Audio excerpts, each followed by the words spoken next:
Palavras de fé, com Bispo Palhano Rocha. Veio a palavra do Senhor a Jeremias segunda vez, estando ele ainda encarcerado no pátio da guarda, dizendo: assim diz o Senhor que fez estas coisas, o Senhor que te forma para estabelecer, o Senhor é o seu nome. Invoca-me e te responderei, anunciar-te-ei coisas grandes e ocultas que não sabes. Vou parar aqui, preste atenção, pessoal. Quem era Jeremias?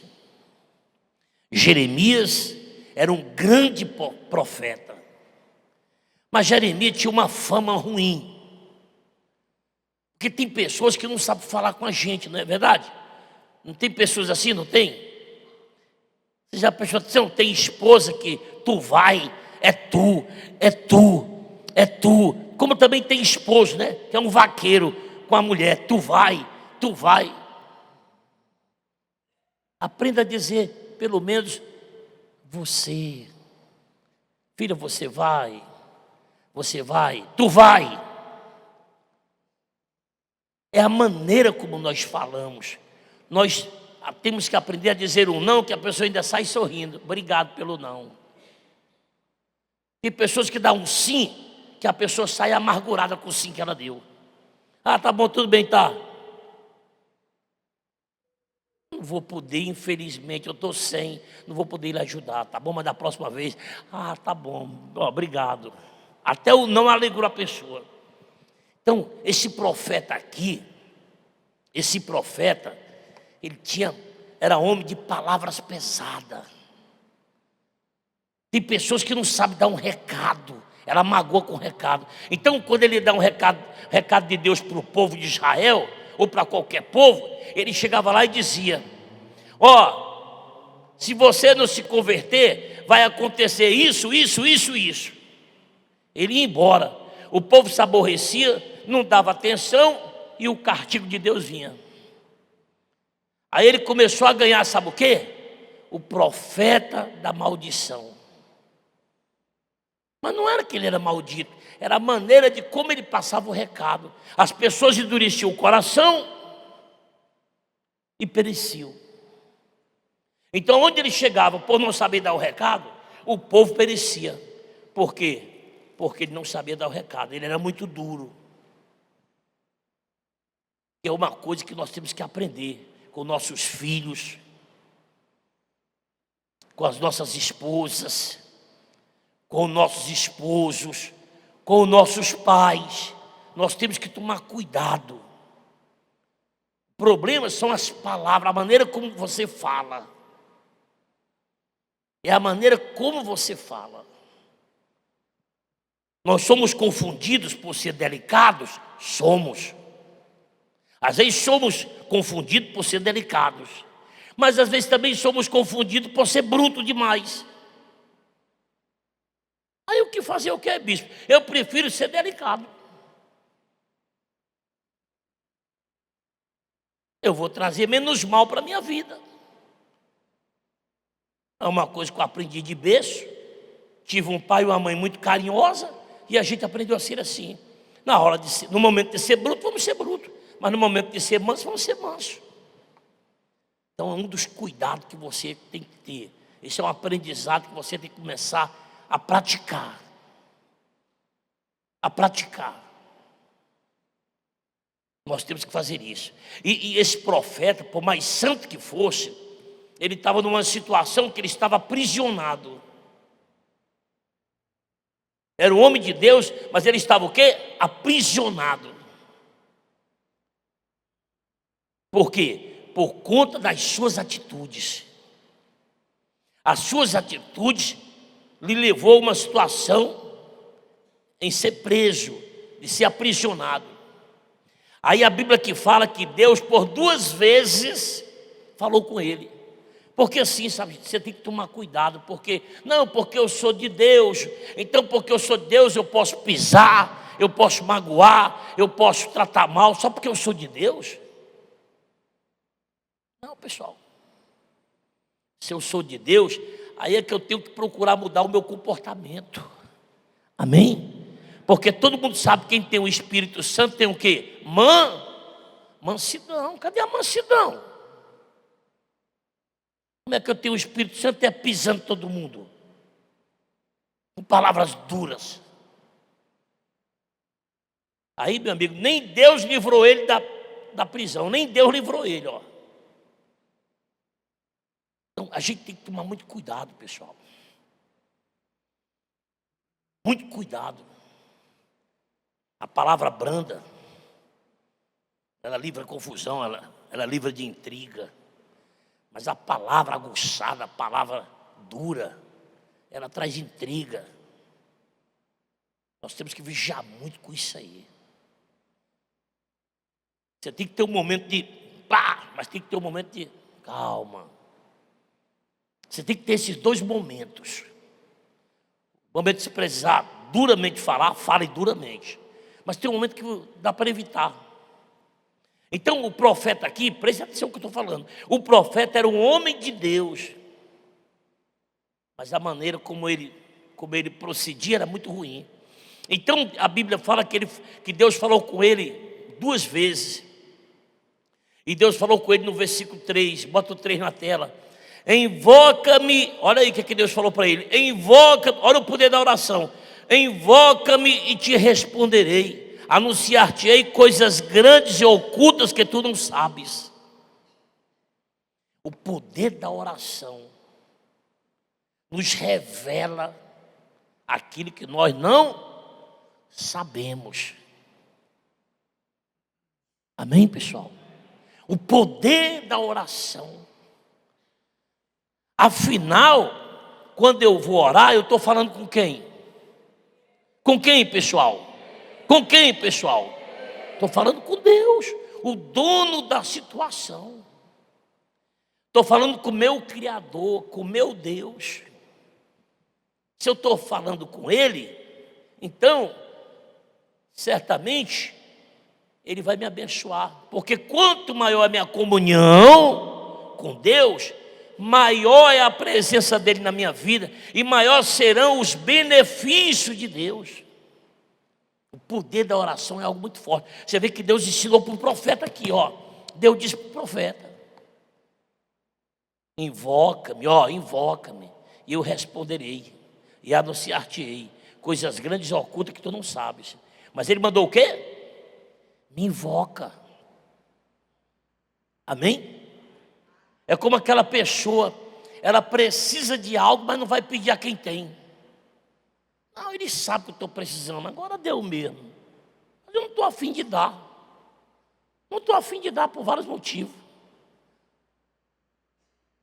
Eu até tenho, mas como você não pede, então eu estou tranquilo. Aí Deus está ensinando o profeta. E Deus hoje está ensinando a quem? Diga, a nós. Amém, igreja? Amém, igreja? Deus hoje está ensinando a cada um de nós, porque Ele ensinou o profeta. E Ele disse: invoca-me. Ô rapaz, me invoca, fala comigo, rapaz. Eu vou te revelar coisas que tu nem imagina, rapaz. Coisas que estão ocultas, rapaz. Não te preocupa não, rapaz. Aí você vem aqui, você até diz assim, bota para mim aí, Jeremias 29:12. Só para mim poder fazer uma casadinha aqui. 29:12, Jeremias 29:12. O que é que ele diz aqui? Então me invocareis, passareis a orar a mim, e eu vos ouvirei. Buscai-me-eis e me achareis, mas quando me buscar de todo o vosso coração. Diga glória a Deus. Diga glória a Deus. Você está vendo o poder da oração aí? É muito forte isso aí. Bota de novo lá. Bota lá. Vamos ler, todo mundo. Então me invocareis, passareis a orar a mim, e eu vos ouvirei. Aí vai para o 13. Buscai-me-eis e me achareis, quando me buscardes de todo o vosso coração. Então a oração não pode ser algo vazio. A oração é aquilo que eu vou ali com Deus. Poxa, eu me coloco na presença de Deus. E ali é eu e Deus, vou orar a Deus. Vou chorar nos pés dEle. Vou clamar por Ele. Mas é necessário porque há poder na oração. Diga glórias a Deus. É através da oração que as portas se abrem. É através da oração que eu crio comunhão com Deus, porque afinal eu estou ali dialogando com Deus. Estou falando da minha dor, da minha tristeza, da minha decepção. Estou ali com Deus. E ali não vou falar só da minha decepção, eu vou também para agradecer. Deus, obrigado pela noite de ontem. Meu Deus, obrigado pelo dia de ontem. Meu Deus, me dá um bom dia hoje. Então nós precisamos falar com Deus, para que a gente possa ter felicidade na vida. É o poder da oração. Você vê que o próprio Deus foi quem falou para ele. Aí, vamos lá para o verso 4. Porque assim diz o Senhor, o Deus de Israel, a respeito da casa desta cidade e das casas dos reis de Judá, que foram derribadas para a defesa contra as trincheiras e a espada. Quando se der a peleja contra os caldeus, para que eu as encha de cadáveres de homens feridos por minha ira, o meu furor, porquanto desta cidade escondi o meu rosto por causa de toda a sua maldade. Vou dar uma parada aqui. Aqui, né, ele está tendo um diálogo com Jeremias, né? Aí ele fala: ó, Jeremias, sabe por que tanta maldade dentro dessa cidade? Sabe por que esse povo está sendo destruído? Sabe por que tanta morte? Sabe por que tanta derrota? Sabe por que tanta fome? Porque eu tenho escondido o meu rosto desse povo. O povo não buscava Deus. Entendeu? Você me aborrece. Você me aborrece. E aí quando eu estou vendo você entrar por aquela porta, eu vou dar um jeito de me esconder, de ir lá para dentro, porque eu não quero ver você. Você, alguma coisa, você me entristeceu. Eu não estou nem aí para você. Então, se depender de mim, o meu bom dia, o meu boa tarde, o meu boa noite, você vai estar muito mal por culpa de quem? Por culpa sua. Por não dialogar, por não ter uma comunhão comigo. Um exemplo, né? Uma comunhão comigo. E você, às vezes, depende daquela situação. Então Deus falou: ó Jeremias, tu está preso, olha a tua situação. E o povo está nessa situação. Por quê?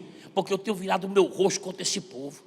O povo não quer conversa comigo, o povo não quer falar comigo, o povo não quer orar a minha pessoa. Então, o que vocês têm visto? Fome, miséria, cadáveres pelo meio da rua.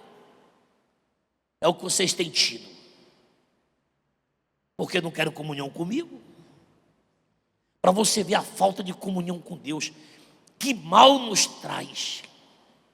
Não, mas eu estou dentro da igreja. Pois é, mas a igreja é o lugar, a palavra é o alimento, a oração é o complemento de tudo. É o complemento. Nós precisamos orar a Deus, porque quando eu oro a Deus, eu estou ali em comunhão com Ele, eu estou falando com Ele. Então o sofrimento desse povo, porque Deus tinha virado o rosto para eles. Bota o 6, por favor. E eis que lhe trarei a ela saúde e cura, e o sararei, e lhe revelarei a abundância de paz e segurança. Amém? O que é que ele falou isso? Quando esse povo começar a vir a mim, procurar por mim, eu vou dar abundância de paz. Vou dar abundância de saúde. Vou prosperar a casa deles, a família deles.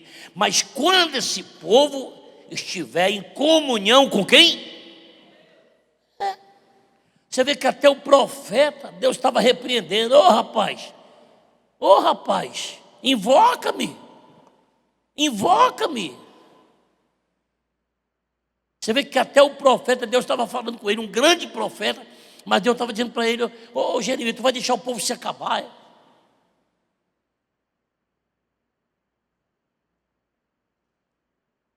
Então, nós temos que mudar.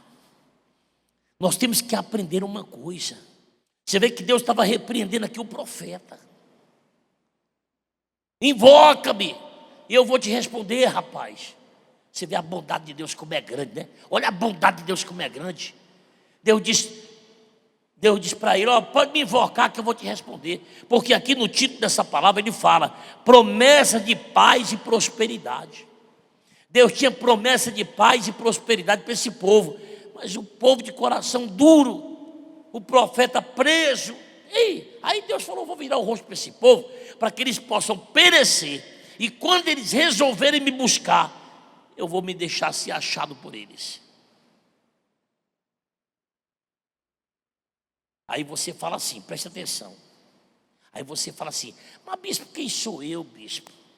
Para Deus me ouvir. Eu sou um pecador. Eu não sei nem orar, bispo. Coitado de mim, bispo. Fala isso não, gente. A nossa intenção nos revela quem somos. A nossa intenção. Bota aí para mim o livro de Tiago aí, procura Tiago aí, só para mostrar para a turma aqui. Tiago 5, 17 e 18. Vou mostrar para você que não tem nada a ver. Eu não sei orar, mas a minha intenção perante Deus fala tudo de mim. Fala tudo. Do que adianta você ser muito sábio com as palavras, porque Deus e não sei o quê, teu coração vai sujo, cheio de maldade, cheio de malícia. Do que adianta? Mas vale o coraçãozinho. Eu não tenho sabedoria nenhuma, mas estou sincero aqui, Senhor, me ajuda. Ah, meu amigo, se o homem não resiste, Deus não resiste, ninguém resiste à sinceridade. O que é que diz aí? Elias era homem semelhante a nós, sujeito aos mesmos sentimentos, e orou com instância, para que não chovesse sobre a terra, e por 3 anos e 6 meses não choveu. E orou de novo, e o céu deu chuva, e a terra fez germinar seus frutos. Eita, meu Deus do céu! Entendeu? É isso aí, pessoal. O livro de Tiago fala que quem era Elias, um grande profeta, mas era homem como a gente, com seus sentimentos, com seus pensamentos, com as suas fraquezas, mas no entanto orou para não chover, não choveu. Depois orou para chover, choveu. É o poder da é o poder da oração, irmãos. É o poder da oração. Deus não quer saber quem você é, não. Você resolveu mudar. Eu vou falar com Deus, Deus vai responder. Mas o que Deus quer é isso, é que eu invoque a Ele. Deus quer comunhão comigo. É isso que Deus quer. Aí ele fala aqui no versículo 7. Jeremias 33, 7. Restaurarei a sorte de Judá e de Israel, e os edificarei como no princípio. 8. Purificar-lo-ei de toda a sua iniquidade, com que pecaram contra mim, e perdoarei todas as suas iniquidades, com que pecaram e transgrediram contra mim. A quem Deus está fazendo tantas promessas? Aquele a quem ele estava de rosto virado, mas eles se voltaram para Deus e Deus resolveu falar com eles, por conta do poder da oração. Por que tem tanto poder a oração? Porque esse é o momento que eu estou conversando com Deus. Esse é o momento. Se não fosse assim, Deus não tinha pedido, invoca-me. Deus pedindo para ser invocado. Deus quer ser invocado por cada um de nós. Você pode ser o que você for, meu amigo. Não pense que a oração é só para os santos, não. É para qualquer um que queira orar. O que nos torna santo é a oração com Deus. Você viu o que eu falei ali sobre Elias no livro de Tiago? Elias era um homem como nós, pessoas como nós, mas orou de todo o seu coração e Deus abençoou. Diga glória a Deus. Aí no versículo 9, ele fala assim, ele fala assim: Jerusalém me servirá por nome por louvor e glória entre todas as nações da terra, que ouvirem e todo o bem que eu lhe faço. Espantar-se-ão e tremerão por causa de todo o bem e por causa de toda a paz que eu lhe dou. Diga glória a Deus. Ele está dizendo o quê?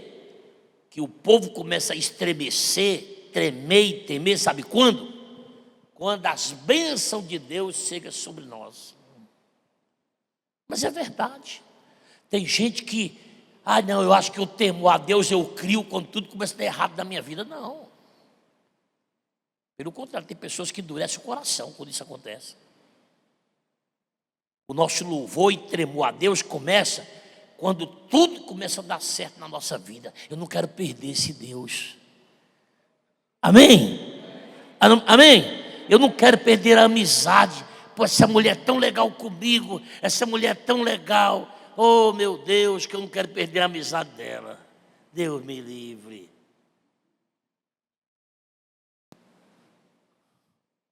Vocês estão entendendo?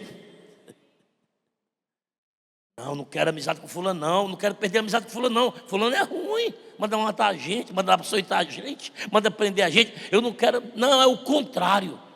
Você não cria medo, você cria a vontade. Você começa a orar para ele morrer, só quer me fazer o mal. Mas quando é alguém que está me fazendo bem, qual é a vontade que dá? De proteger aquela pessoa, de cuidar daquela pessoa que só me faz o bem. Ai, meu Deus, dá saúde a fulano. Por quê? Então assim é com Deus. Deus diz, quando eu começar a fazer isso, restaurar tudo na vida de vocês, vocês vão tremer e temer por conta da bondade de Deus. Diga glória a Deus.